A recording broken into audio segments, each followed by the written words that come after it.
bawahnya supaya cepat. Iya, ini waktu kerja.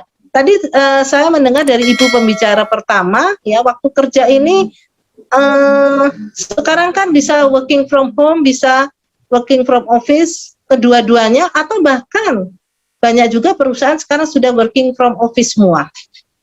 Maka kalau waktu kerja, kalau kita lihat waktunya dalam 1 minggu, peraturannya tetap sama. Waktu istirahat juga tetap sama pengaturannya.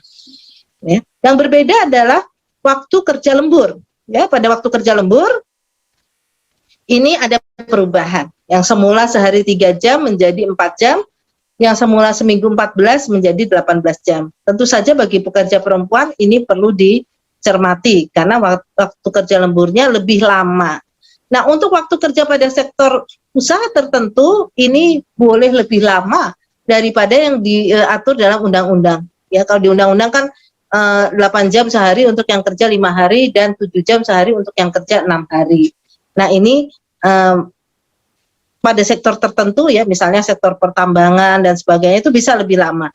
Namun setahu saya berdasarkan Undang-Undang Kesehatan Kerja ya nomor 12 tahun 48, kemudian berkembang jadi Undang-Undang 1 tahun 50, berkembang lagi menjadi Undang-Undang tahun 69 nomor berapa ya? 15 ketenagakerjaan, berkembang lagi Undang-Undang 2592 yang tidak pernah diundangkan.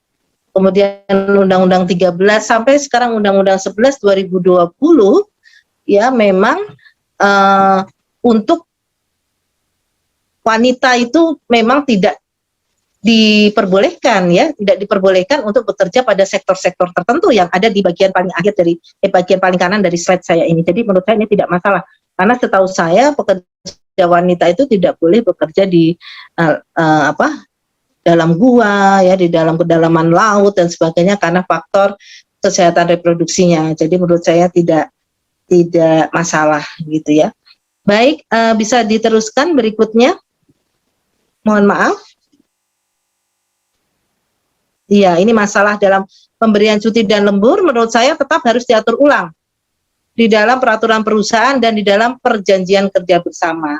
Perlu diatur ulang ya, terutama untuk pekerja wanita ya. Setahu saya memang tadi sudah disampaikan oleh ibu moderator ya, oleh Mbak Lip, bahwa memang tidak ada perubahan. Namun kalaupun ada perubahan selain cuti ya, selain lembur maaf, cuti juga bisa diatur bagi pekerja perempuan ya. Nah, bagaimana mengatur mengenai working from home, bagaimana mengatur mengenai working from office, bagaimana mengatur keduanya ya. Setahu saya tidak hanya pekerja perempuan, semua pekerja dalam berbagai bidang karena masalah dampak COVID-19 ini banyak yang kemudian mengalami layoff, dirumahkan tanpa dibayar upahnya, bahkan di PHK tapi belum dibayar pesangonnya, atau yang paling banyak adalah dikurangi salary-nya, ya, dikurangi gajinya. Ini banyak sekali ya. Nah, apakah boleh ya di SMNaker ada, sebenarnya ada, nanti saya titipkan pada ibu moderator ya, saya tadinya mau bicara itu tapi saya lihat bukan materi saya gitu ya. Jadi sebenarnya ada surat edaran menteri yang mengatakan bahwa boleh ya semuanya itu diperjanjikan dengan kesepakatan ya, baik layoff, baik gaji dikurangi, itu harus dilakukan dengan kesepakatan para pihak. Tidak boleh dilakukan dengan bukan semena tiba-tiba ya. Saya kemarin berapa kali menerima pertanyaan, ada Bu di perusahaan kami tiba-tiba upah dikurangi gitu ya, ada pemberitahuan enggak, pokoknya udah kurang aja upahnya gitu ya. Ini suatu hal yang tidak dibenarkan sebenarnya. Dalam surat edaran menteri disebutkan harus ada kesepakatan. Baik, apakah bisa diteruskan berikutnya?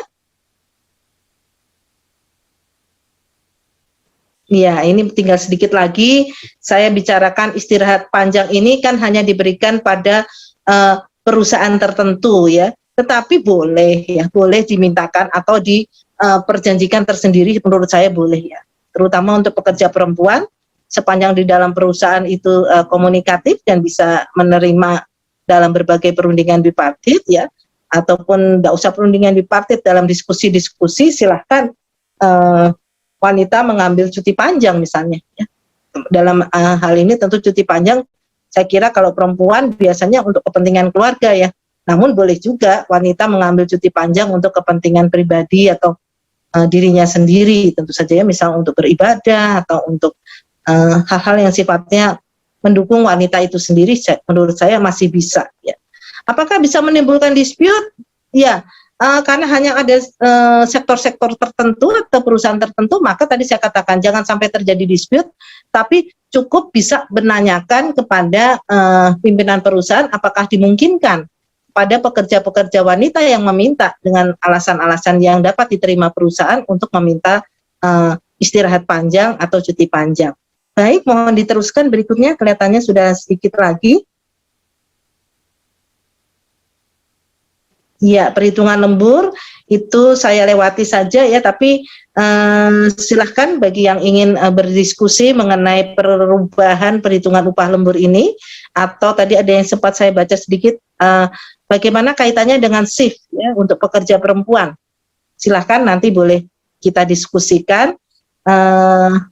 Mohon selanjutnya diturunkan, mohon maaf.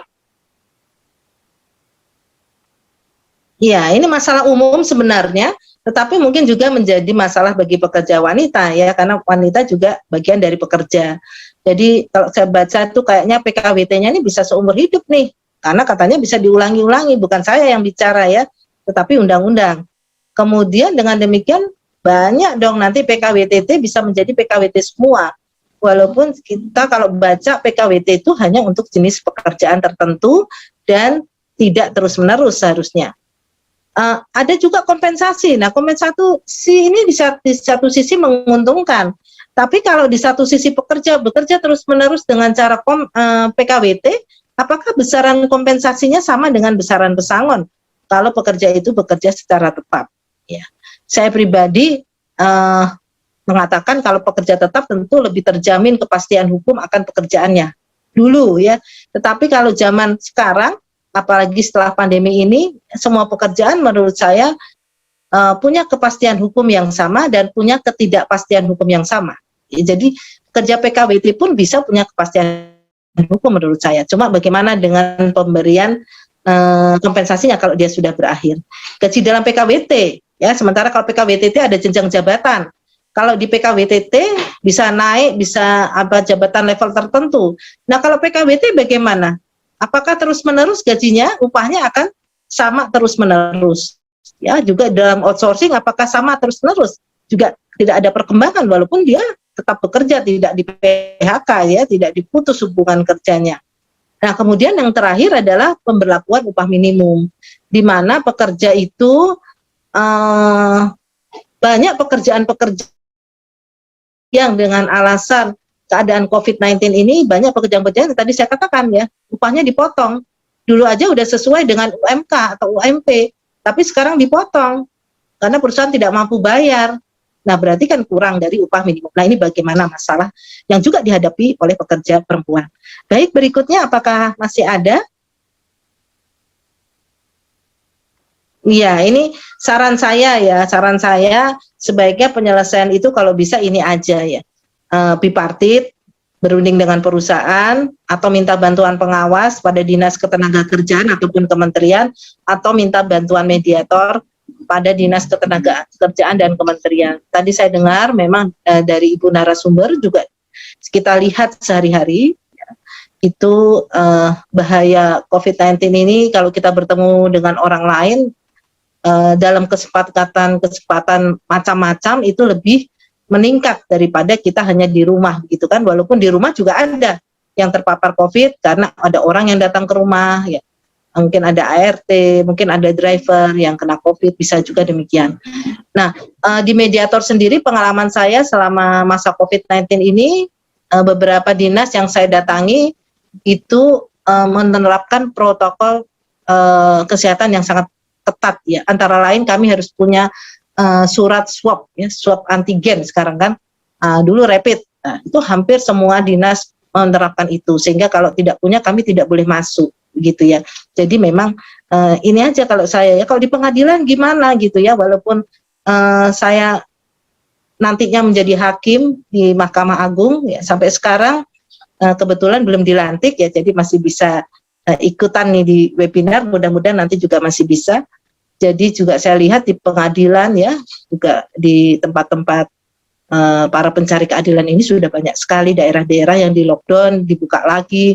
Nah, maka saran saya kalau bisa hanya sampai tingkat pengawas dan mediator saja untuk penyelesaian. Baik, apakah masih ada lagi? Saya kira udah ya, udah habis atau belum? Iya, ini nggak usah kita lewati aja, menyusun perjanjian, mohon diturunkan lagi. Tadi sudah kita bicarakan untuk menyusun perjanjian kerja yang baru, kemudian masalah-masalah, ya, cuti hamil dan lain-lain, silahkan nanti kalau ada yang membicarakan, apakah ada perbedaan pengupahan, tadi sudah dibicarakan oleh Ibu. Terima kasih. Dengan demikian saya akhiri presentasi saya untuk webinar ini. Saya kembalikan kepada Ibu Moderator.